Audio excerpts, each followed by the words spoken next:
I'm Fρειδερίκη Σταμούλη, and I work at Foundever. Foundever is a strategic partner who helps brands move from customer service to valuable customer experience. When people are asking me what I do as an operations manager, it's not that easy to explain. Managing operations. What that means for me is to support my diverse and multicultural teams to deliver strong performance, to help them grow, always in a context with transparent communication. I'll start with a story.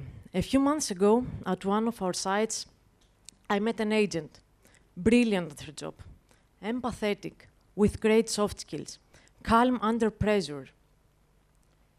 When we introduced some new AI tools, she was visibly uncomfortable. Her performance was not as it used to be. So she asked her team leader during a coaching session that they had, "Is this here to replace me?" And that question was not about the technology. That question was about security, dignity, and identity. And if we're honest, most of us, we have felt the same, even if we never expressed it loudly.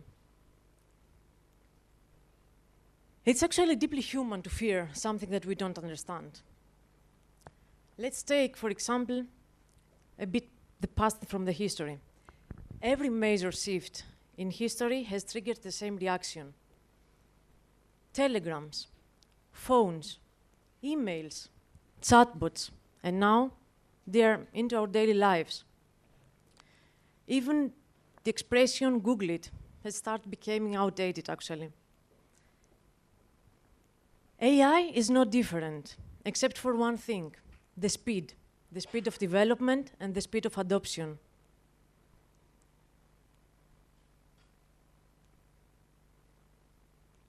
Lately, there is a lot of hype talking about this technology, this powerful technology replacing humans. And it's everywhere. It's in headlines, it's in social media, in movies, at dinner table conversations, in daily conversations that we have with colleagues and friends. But that story is incomplete. The future of work has nothing to do, the fear here is not about the technology, it's about the skills gaps. And even with the speed that things are moving, we're still on time. We're still on time to rewrite history, and to rewrite history into our benefits. In my mind, there is no doubt. AI will not replace humans, but humans who know how to use AI will be leading the future of work. So here, we see an opportunity for the future of work.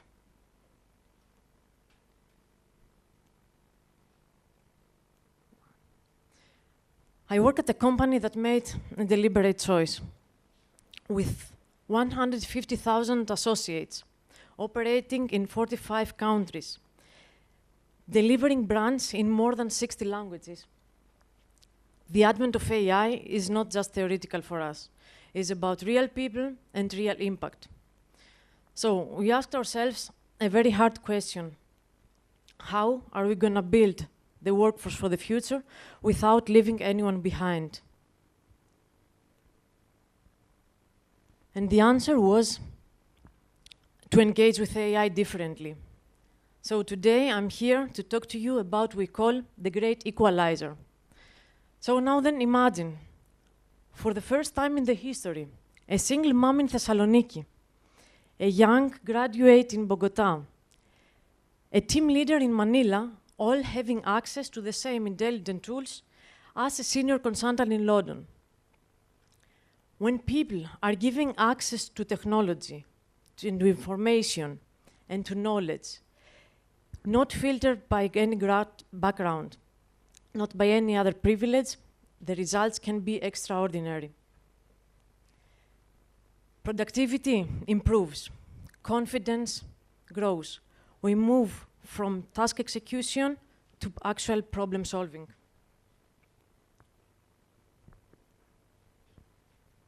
Most probably you have seen the headlines lately about the gender gap in AI. Globally, women make roughly 28 to 30% of science, technological, engineering, mathematical roles, and even a lower percentage, a smaller percentage of women are involved in AI technical roles. So that gap didn't start with AI. AI simply inherited it. But if we look deeper, what stands out here, it's not how much humans use AI, but it's how we use it.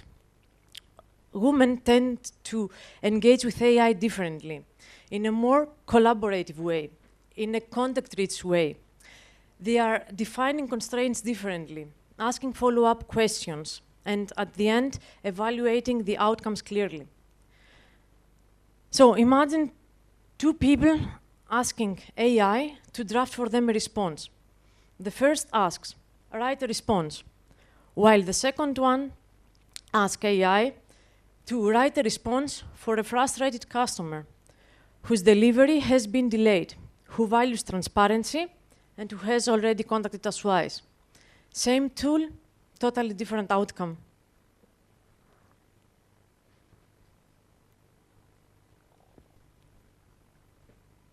From one perspective, that makes sense, because we have seen women multiple times wearing multiple hats.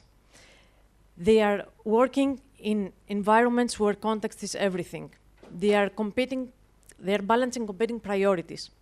And that makes them stronger in a contextual thinking, in evaluating, in fact-checking AI that's transferable into outputs.